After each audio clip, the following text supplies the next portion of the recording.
যারা এসছেন আপনারা সকলে জানেন যে এই যে আমাদের কর্মসূচি আমি বাংলার ডিজিটাল যোদ্ধা, অক্টোবর মাসে আমি যখন এই কর্মসূচির কথা ঘোষণা করেছিলাম তখন আমাদের মূল উদ্দেশ্য ছিল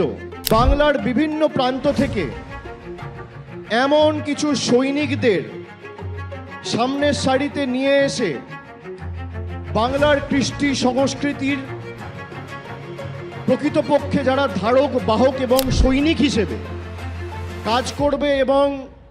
যেভাবে বাংলার বিরুদ্ধে কুৎসা, বিভ্রান্তিকর প্রচার, ভিডিও, তথ্য ভারতীয় জনতা পার্টি বাংলাকে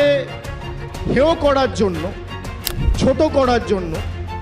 কলুষিত করার জন্য বিভিন্নভাবে টাকা পয়সা ছড়িয়ে ব্যবহার করেছে, আমরা সত্যিই সকলের কাছে অত্যন্ত কৃতজ্ঞ। তৃণমূল কংগ্রেসের বিজেপির মতো অর্থবল নেই, আমাদের কাছে বিজেপির মতো টাকা নেই, বিজেপির মতো এজেন্সি নেই, বিজেপির মতো নির্বাচন কমিশন নেই, বিজেপির মতো ইডি সিবিআই নেই, সংবাদ মাধ্যম